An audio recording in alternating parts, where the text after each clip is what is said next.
Toi, mon Dieu, je m'abandonne. Oh, fais-moi ce que tu veux.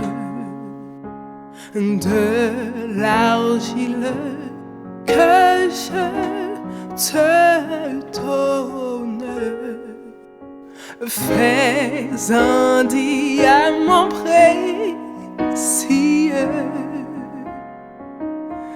Prends, Seigneur, prends toute ma vie. À toi seul je veux obéir par l'Esprit qui me sanctifie. Sur ton autel, je viens m'offrir. Tu connais ma grande faiblesse, mon impuissance à te servir.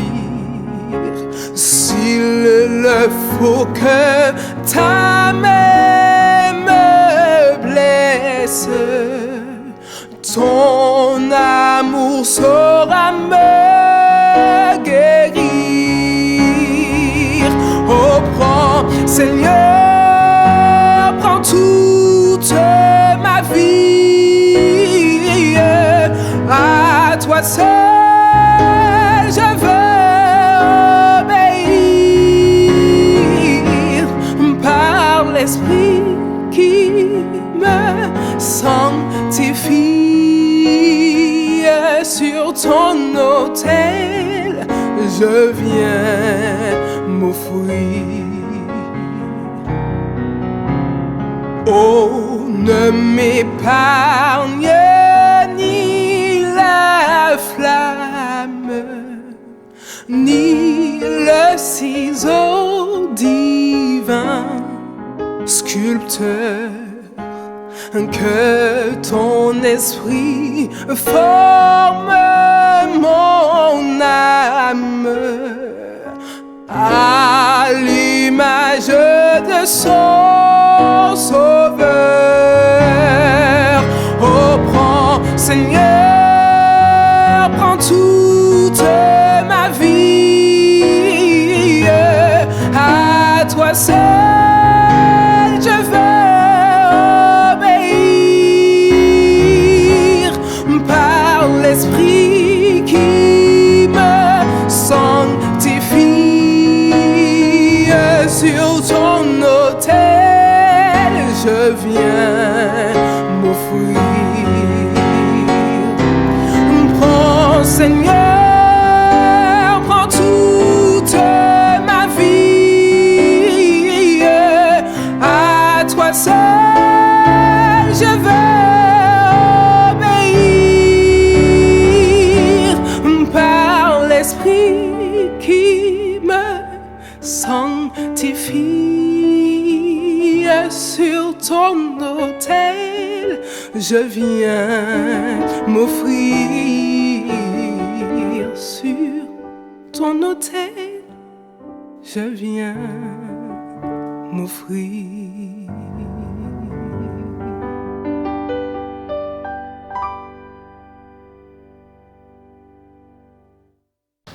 Bonjour Mayerson. Bonjour Teresa. Merci d'avoir accepté l'invitation sur l'émission Ce que j'ai, je te le donne. Merci à toi de m'avoir invité. Je t'en prie. Si tu veux bien, on va commencer. On va Si tu veux bien, on va prier avant de commencer. Avec plaisir. Ok. Seigneur, merci infiniment pour ce moment que tu nous permets d'avoir en Saint-Instant. Nous essayons toujours, en tout cas, de partager des témoignages qui pourront toucher et impacter la vie des gens. Donc, je te prie d'être avec nous en ce moment et de toucher le cœur de Myerson, tout ce qu'il va dire, afin que ces mots puissent toucher et sauver au moins une âme. Je t'ai prié au nom de Jésus. Amen. Amen. Alors Myerson, dis-moi, que fais-tu dans la vie?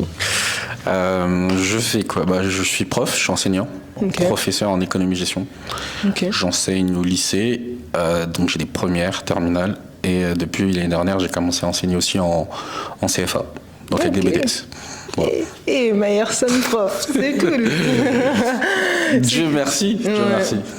Ok, du coup on va passer aux choses sérieuses. Ma question est pour toi, comment Dieu a-t-il réellement transformé ta vie? Alors, réellement, je dirais que c'est par une succession d'étapes de cheminement avec lui.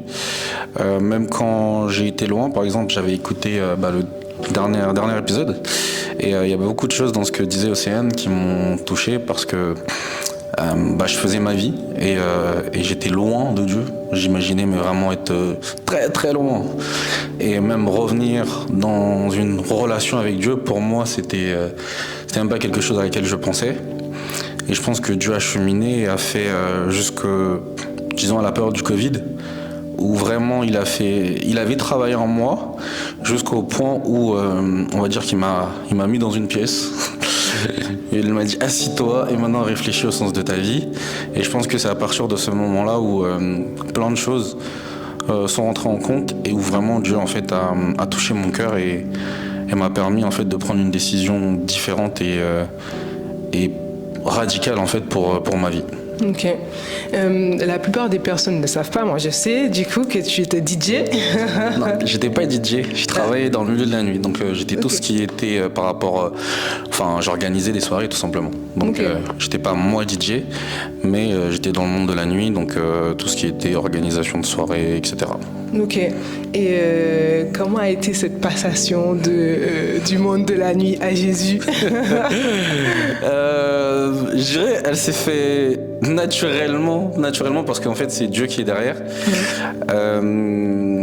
J'étais déjà le fait de me retrouver dans le monde de la nuit.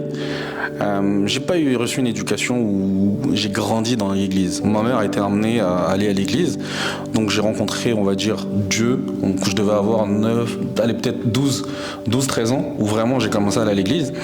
Et donc j'ai commencé moi aussi à me faire une conviction propre par rapport à ce Dieu-là, mais il y avait plein de choses pour moi qui ne collaient pas. Et donc des raisons aussi perso qui font que je me suis éloigné.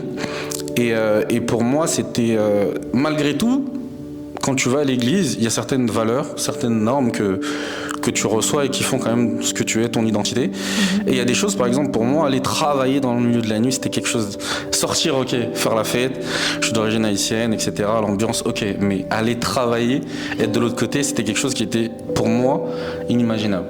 Mais disons que la vie fait qu'il y a des circonstances que je n'avais pas prévues, des choses que je n'avais pas imaginées, qui m'ont conduit, en fait, à avoir eu besoin d'argent. Et je fréquentais des personnes qui ont vu en moi des possibilités et qui m'ont proposé des opportunités qui font que je me suis retrouvé à travailler en boîte de nuit. Donc même mon entrée dans ce milieu-là, je me suis dit bon, ok, je vais faire ça pour un temps. Le temps d'avoir l'argent nécessaire, parce que mon but c'était de finir mes années en école de commerce. Donc je me suis dit je vais juste prendre l'argent, travailler à côté et en même temps kiffer et revenir l'année d'après pour finir mes études. Mais ça, c'était mon plan en septembre. Et au final, tu te retrouves à faire quelque chose dans lequel tu t'épanouis, que tu te plais. Tu retrouves une certaine reconnaissance aussi. Moi, mon téléphone il sonnait à partir du jeudi soir, mon téléphone il sonnait jusqu'au dimanche soir inclus, tous les soirs. Et donc pour des personnes qui me demandaient ce qu'ils pouvaient venir, des réservations, etc. Tu vois, donc c'était une sollicitation ou quelque chose quand même qui te plaît et qui te permet aussi, tu gagnes de l'argent, tu fais des fréquentations. Et je commençais aussi à cette époque-là à fréquenter beaucoup plus de femmes que je pouvais fréquenter auparavant. Okay. Donc je suis arrivé à un niveau dans ma vie, je me suis posé, j'ai dit mais en fait je vis ma best life en fait. Et retourner, venir à l'église, pour moi c'était quelque chose c'était même pas imaginable à ce moment-là. Sauf que comme je l'ai dit, j'ai reçu une certaine éducation qui font que il y a des choses qui travaillent en toi. Et il y avait des situations qui ont fait que je travaillais dans le milieu de la nuit qui me correspondaient pas. Des scènes de violence, des trucs comme ça où je rentrais chez moi, je me suis dit qu'est-ce qu'on a fait, qu'est-ce qui s'est passé, et des choses qui me travaillaient, qui disaient en fait mec ça c'est pas toi, ça c'est pas l'éducation que tu as reçue. Mais je me suis rendu compte d'une chose, c'est que je me souviens l'époque où je me suis éloigné de Dieu, on va dire, c'est que juste avant ça, même si on va dire j'étais déjà j'étais fébrile, on va dire, dans ma foi, mais j'avais dit à Dieu, vas-y, à mes 25 ans je reviendrai à toi. Donc je devais avoir 17-18 ans en disant ça, je vais aller faire mes bêtises et je reviendrai à mes 25 ans. Et pour moi, je pensais à l'époque avoir la capacité de revenir par moi-même. Je me dirais, vas-y, c'est juste un temps, j'ai besoin de profiter de ma jeunesse, j'ai besoin de vivre des plaisirs et des excès de ma jeunesse, et un jour je reviendrai.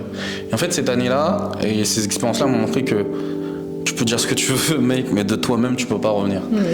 Et je me suis rendu compte que je me suis posé, un peu sur un canapé comme ça, en rentrant chez moi, et je parlais à Dieu comme ça en me disant, mais en fait, je sais que j'avais dit que j'allais revenir, mais je sais même pas si t'existes en vrai. et je me suis dit, ça c'est ma réalité, les sorties. Moi j'avais des amis sur qui je peux compter. J'avais des personnes vraiment sur qui vraiment je pouvais compter. On partait en vacances ensemble, on gagnait de l'argent ensemble, on faisait beaucoup de choses ensemble, mais je me suis dit, cette réalité-là, c'est du vrai. Et les histoires de Dieu, de l'église, tout ça, c'est des choses qui sont tellement loin pour moi, auxquelles j'étais pas si familier que ça, qui font que je peux pas délaisser ce que j'ai pour quelque chose, pour un peut-être. Pour moi, il me faut plus qu'un peut-être, que Dieu existe peut-être. En fait, il me fallait une conviction ferme que je m'engageais pour ce Dieu-là, je le fais pas en vain. Okay. Je me suis dit, imagine, au final, tu te rends compte qu'à la fin, il n'y a rien. Dieu n'existe pas. Et en fait, le pire, c'est que tu peux même pas t'en rendre compte parce que peut-être que tu vas mourir et s'il n'existe rien, voilà quoi. Ouais. Et je me suis dit non, je vais pas prendre le risque juste pour ça parce que moi, ma réalité, c'est celle-là aujourd'hui. Et surtout, une réalité, quelque chose aujourd'hui que j'arrive à prendre conscience, c'est que j'étais devenu esclave tout simplement de mes envies, de mes désirs. Pareil, moi j'ai des potes, c'était des potes de soirée, quoi, des potes de sortie, des potes occasionnels, où n'importe quelle heure, ces gars-là, tu leur dis viens on sort, ils disent ils sont ok. Et pareil, tu pouvais m'appeler à n'importe quelle heure, et n'importe quel jour de la semaine, que je travaillais ou pas le lendemain, je m'appelais à 2h du matin, je me levais et j'y allais parce que en fait c'était moi ça. Et donc je pense qu'à partir de ce moment où j'ai été honnête avec Dieu, je lui ai dit voilà, moi je peux pas revenir de moi-même. À l'époque où j'allais à l'église, j'ai entendu dire qu'il y avait un grand Dieu, que tout était possible pour toi. Et moi, je dis en fait, pour que j'arrête, faudrait me forcer à arrêter. De moi-même, je peux pas arrêter. Donc, j'ai dit comme ça, j'ai dit, tu sais, vraiment, pour que j'arrête de sortir et tout, il faudrait que tu fermes tout. Il faudrait que même si j'ai envie de sortir, que tu puisses fermer la boîte où je travaille.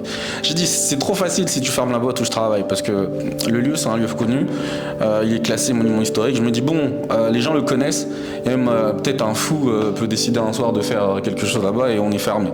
J'ai dit, mais il faudrait que tu fermes même à Paris. J'ai dit, si tu fermes à Paris, regarde, j'irai ailleurs, parce qu'à ce moment-là, je commence à travailler aussi à Nice. J'ai dit, si tu fermes à Nice, en fait, peu importe, j'irai ailleurs. J'ai dit, vraiment, il faudrait que tu fermes tout, pour que même si j'ai envie de sortir, que je puisse pas sortir.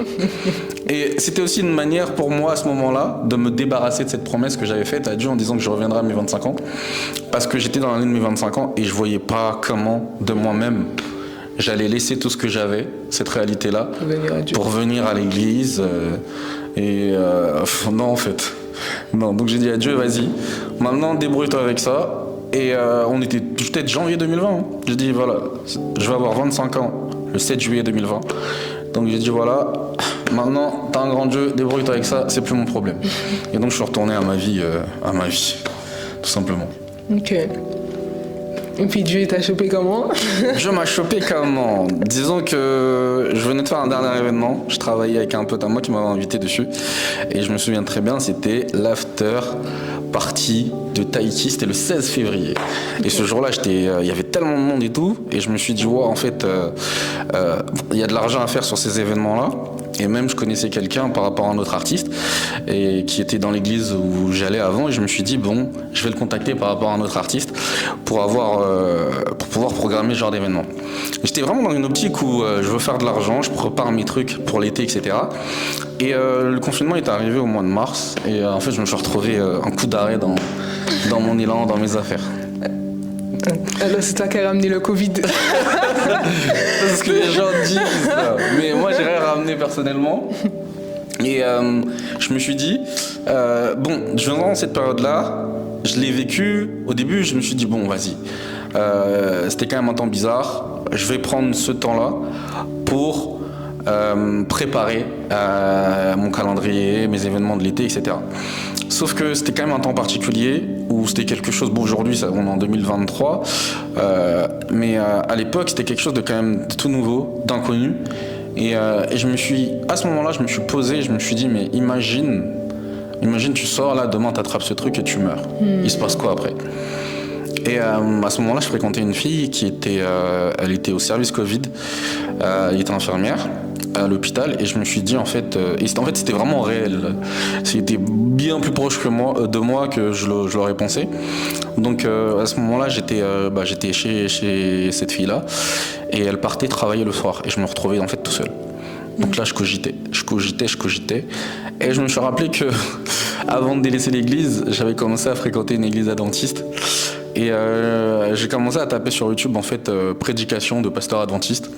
C'est là que j'ai commencé à chercher différents messages. Et d'ailleurs, il y en a bien un qui m'a quand même bien marqué, je crois que c'est Carl Johnson.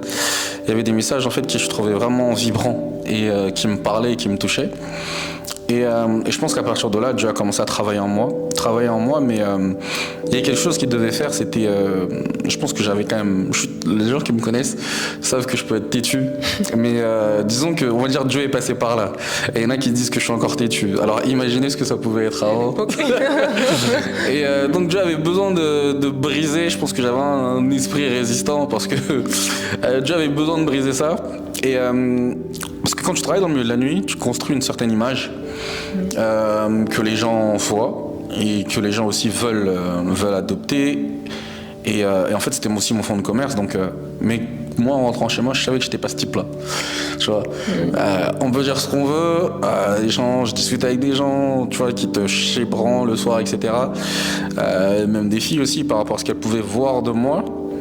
Mais je me disais, mais en fait, si les gens te voyaient tel que tu étais vraiment, est-ce que tu aurais toujours ces contacts-là? Est-ce que tu aurais toujours...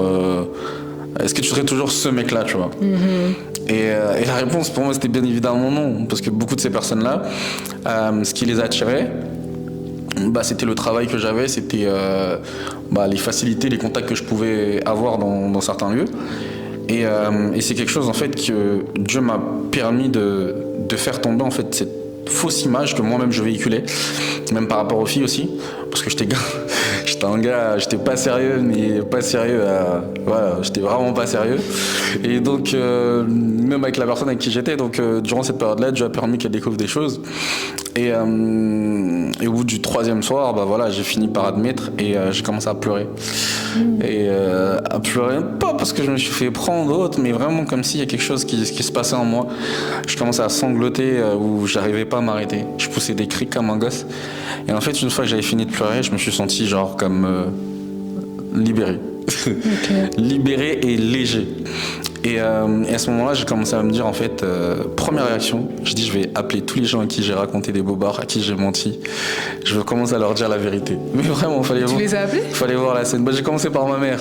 Et la première personne que j'appelle ma mère. Donc je dis, maman, je dis, allô? Elle me dit, ouais, ça va. Je dis, oui, ça va. Elle me dit, t'es sûr que ça va? Je dis, oui, ça va. Elle me dit, t'es sûr que ça va? Parce qu'elle me dit, hier soir, j'ai fait un rêve bizarre et tout. Je dis, ah ouais, c'est quoi ton rêve? Elle me dit, ouais, je vois, je suis là, je suis allongé dans mon lit, tout ça. Et je te vois au salon, il y a plein de femmes tout nues qui se baladent chez moi, tu vois. Et quand elle m'a dit ça, tu sais, en fait, je suis dans une période où Dieu vraiment travaille en moi. Et ma mère, elle savait qu'à ce moment-là, je travaillais dans le milieu de la nuit. Mais elle savait pas. Je lui avais pas expliqué. En fait, j'étais en école de commerce et j'avais échoué ma dernière année. Je n'avais pas donné les raisons. J'avais juste dit que j'étais en année de césure. Donc c'est la raison pour laquelle j'avais appelé ma mère pour lui dire que j'allais lui dire la vérité, tout simplement, que j'étais pas juste en césure parce que j'avais décidé de faire une césure, parce qu'on m'y avait contraint. Et donc, et là, quand elle m'explique ça, je me dis, ma mère, elle sait que je travaille, c'est vrai, dans le milieu de la nuit, mais elle connaît pas ma vie dans ses moindres détails. Et je pense vraiment que Dieu l'a utilisé à ce moment-là pour faire comprendre, tout simplement, c'était l'impudicité, tout simplement. Parce que toutes ces femmes, ça m'a parlé directement, et à partir de là, je me suis dit, en fait, des choses que je cachais, vraiment des choses où je suis sorti avec une personne pendant près de 6 ans, et pendant près de 6 ans, voilà, je la trompais, et vivre avec tout ça, c'est lourd de garder tout ça. Et des choses, en fait, qui ont fini par sortir, je pense vraiment ça m'a libéré, et de me dire, mec, Dieu t'a mis à découvert, vois ça en fait comme une occasion d'un nouveau départ. Et j'ai décidé qu'à partir de ce jour-là, tout simplement, je ferais les choses différemment. Je me suis dit vraiment, de toute façon, mec, là tu peux pas tomber plus bas, vraiment. Tu peux pas être plus bas que là où t'es actuellement. Et donc à partir de ce jour-là, donc j'avais aussi au même moment une soif énorme pour la parole de Dieu qui s'est développée en moi. Je passais des heures, mais des heures à étudier, à regarder des vidéos, à faire des recherches pour moi-même. Et beaucoup de personnes, je sais pas, qui sont venues à Dieu, ont fait des études, ont étudié avec des gens. Et c'est pas pour m'enorgueillir ou autre, hein, mais allez, si, il y a un gars de mon église, un petit vieux avec qui j'avais étudié Daniel, les visions de Daniel, mais sinon, personne ne m'a jamais donné d'études. C'est vraiment cette soif que j'avais par rapport à la parole de Dieu, des questions que je me posais. Je faisais des longues études où en fait la parole de Dieu en fait bâtissait en moi, travaillait en moi. Et au fur et à mesure, ça me montrait des points dans ma vie qu'il fallait que je change.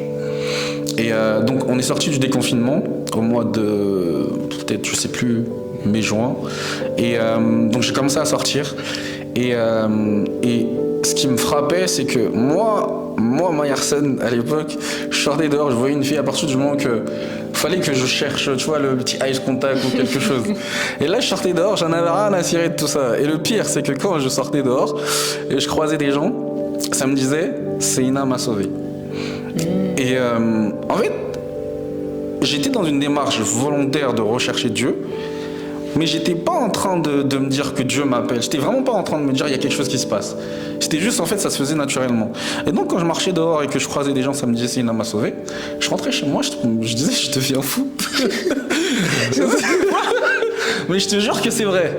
Tu sais que cette situation, je suis quelqu'un quand même d'assez rationnel, qui réfléchit. Et tu sais, je me pose et tout. Fallait voir ma tête. Et maintenant, aujourd'hui, j'en rigole. Tu vois, j'étais posé comme ça sur mon canapé, mais je me disais, mais en fait, il se passe quoi dans ta vie, t'as vu? Je me dis vraiment, imagine, psychologiquement, je commence à me dire, de toute façon, je suis enfermé. Ça fait 2 mois, on est enfermé. Obligé, je deviens fou. Mais c'est un truc. Et au fur et à mesure, ce truc-là, il se répétait. Je croisais des gens, ça me disait. En fait, c'est comme si ça me faisait prendre conscience qu'il faut que je trouve un moyen pour parler déjà à cette personne. Et cette situation, vraiment, je te jure, je rentrais chez moi, des fois, je pleurais. Je pleurais comme un gosse et tout. Je me dis, mais c'est quoi cette histoire? Et c'est un jour, pendant que j'étais en train de méditer, et je suis tombé sur un verset. Mais avant ça, il y a une scène qui s'est passée à l'église, c'est qu'on avait un pasteur, et il était en train de prêcher, et il a demandé aux gens de se lever. Je me suis levé, mais j'étais pas avec lui. Moi, j'étais vraiment j'étais en train de raisonner dans ma tête et tout. Et parce que la personne avec qui j'étais en train de prendre conscience de pas mal de choses. Je me suis dit, bon, maintenant, il faut être fidèle. Ça, c'est une chose. Mais maintenant, Dieu me dit, mais mec, il faut aller plus loin que ça. Il faut être fidèle, mais il faut aussi se consacrer pour la personne qu'il faut. Et donc, je suis rentré dans la maison, j'ai dit à la jeune fille avec qui j'étais, j'ai dit, faudrait qu'on arrête parce que, voilà, moi, je voudrais arrêter à long terme. Et là, elle me regarde, elle se tape une barre, elle me dit, moi, j'arrête quand tu veux, c'est toi le problème. Et quand elle m'a dit ça m'a piqué. Et je me suis dit, et je suis reparti comme un gosse et je me suis dit, en fait, elle a raison. Le problème, c'est moi. Et donc j'avais mis ça en prière et tout.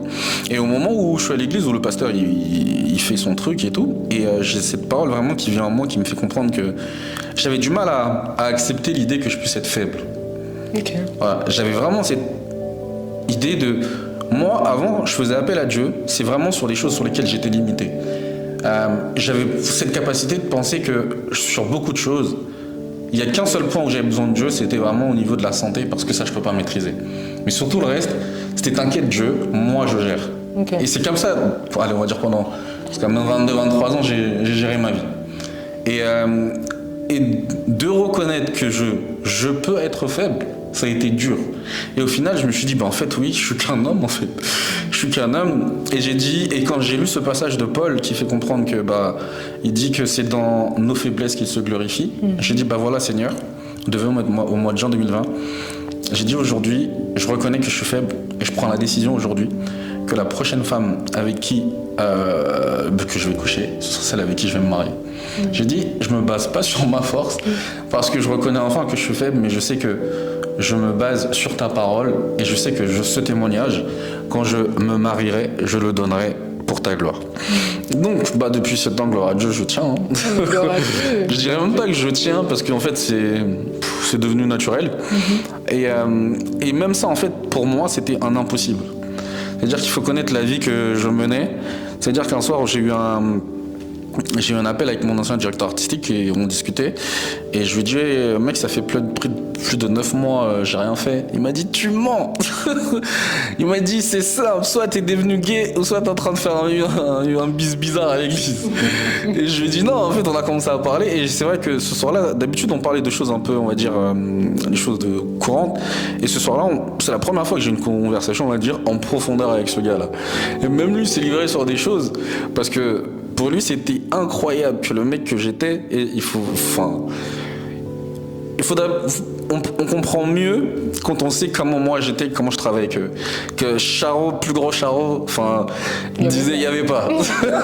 Plus, mais vraiment, c'est limite, les mecs me respectaient pour ça parce qu'ils disaient j'étais subtil et j'étais, bref, c'était la vie que je menais et de se dire que ce gars-là a tout arrêté. Moi, je suis repassé où là je bossais. Maintenant, il m'appelle le pasteur. Il m'appelle le pasteur parce que ils savent que moi, j'ai changé ma vie. Et je pense vraiment que c'est ces événements où Dieu m'a préparé. Dieu m'a montré mes faiblesses et m'a appris aussi à compter sur lui. Et un verset qui a vraiment tout mis les choses dans l'ordre, c'est que je faisais ma méditation perso. Je suis tombé sur Job 42, verset 6 qui dit: j'avais entendu parler de toi, mon oreille avait entendu parler de toi, mais maintenant mon œil t'a vu. Yes. Et quand j'ai lu ça, je ne saurais pas t'expliquer, il y a quelque chose qui s'est ouvert en moi. Toutes ces choses-là, une à une, en fait, se sont regroupées.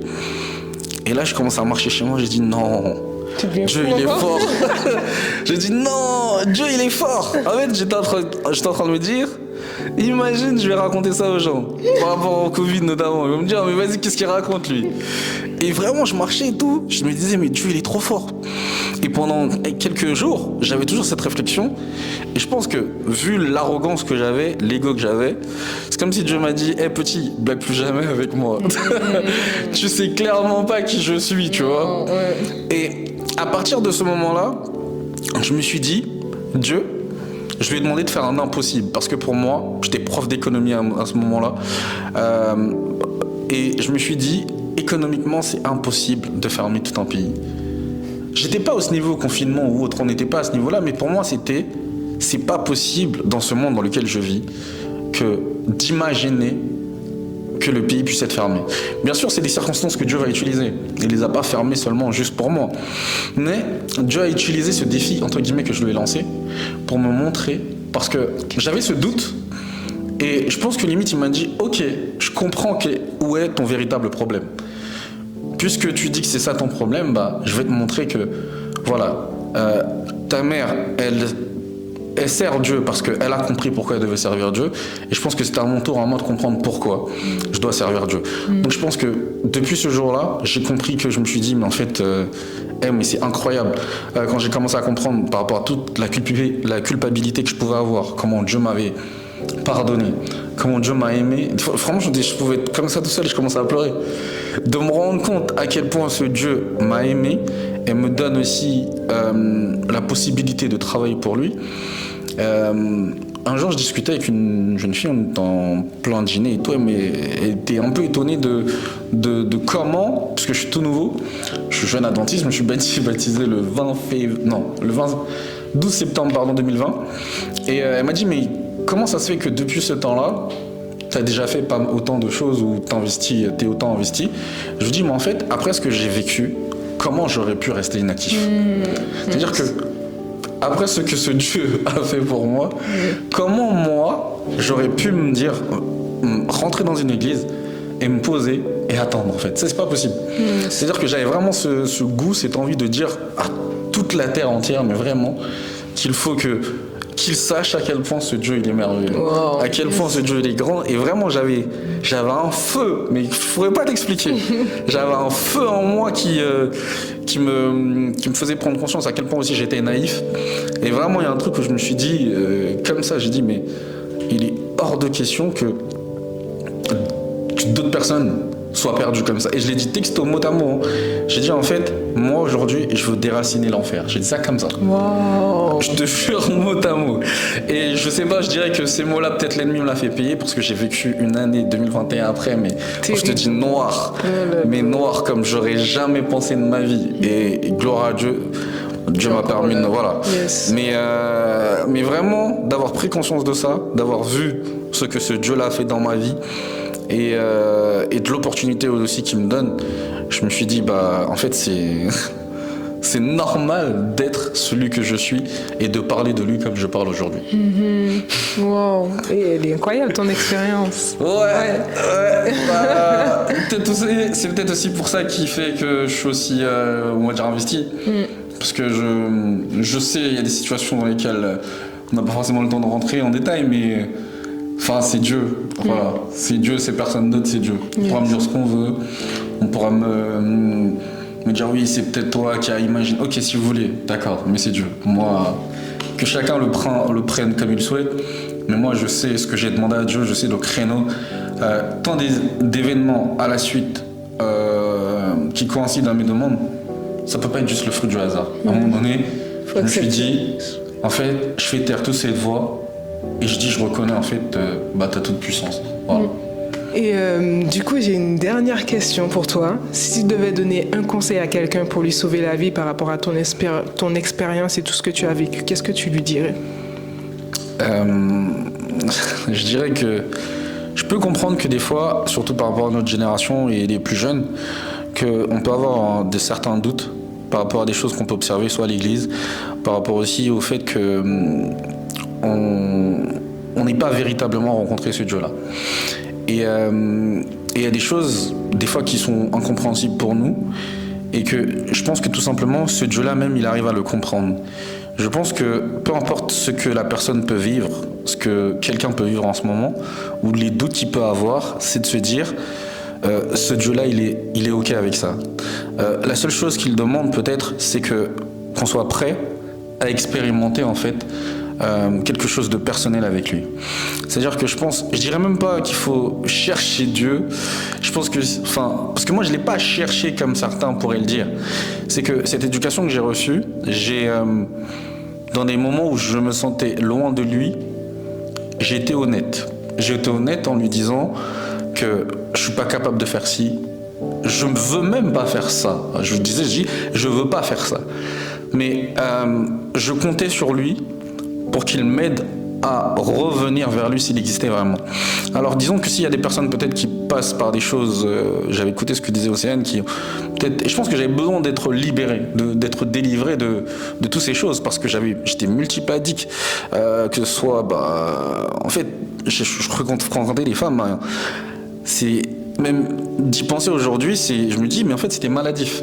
Par rapport à la masturbation, des choses où, voilà, des sites pornographiques ou autres, c'est des choses où, quand moi, j'ai cherché la présence de Dieu, je me suis même pas rendu compte à quel moment c'est parti de ma vie.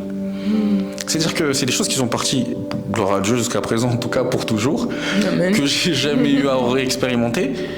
Et c'est des choses, pourtant, dans mon imagination, qui étaient impossibles à imaginer. Et je me suis dit, j'ai été honnête, je suis allé voir ce Dieu et je lui ai dit, voilà comment je suis aujourd'hui, bah fais ce que tu veux avec ce que je suis aujourd'hui, parce que je veux devenir, enfin, je suis prêt à devenir différent, mais j'ai besoin que toi, tu me prouves ou que tu me montres l'intérêt pour moi d'être différent. Et je pense qu'il a tout simplement répondu, voilà, et il a répondu comme personne d'autre n'aurait pu le faire. Il m'a montré que dans cette situation, que c'est sa main et sa main seule et c'est personne d'autre. Et que désormais, maintenant que je peux compter sur lui et je peux compter sur lui seul, et j'ai cette assurance, vraiment, parce que par rapport à ce que je peux vivre dans ma vie, des fois tu sais, tu peux avoir des moments de stress ou des moments de panique ou des moments d'anxiété par rapport à certaines choses, et je me base sur cette expérience et je me dis, rappelle-toi de ce que Dieu a déjà fait pour toi. Et je me rappelle de ça et je reviens au pied de Dieu, je dis, bah voilà, tiens, c'est un nouveau dossier pour toi. Je te fais confiance. Je sais pas comment tu vas faire. Et je veux même pas imaginer, parce que peut-être que dans mon entendement, je suis même pas capable d'imaginer ce que tu es capable de faire pour me sortir de là. Mais je sais que tu vas faire. Donc, je te confie ça. Donc, ce que je pourrais dire, c'est que chacun puisse remettre honnêtement sa situation à Dieu. Et il agira tout simplement. Yes, amen.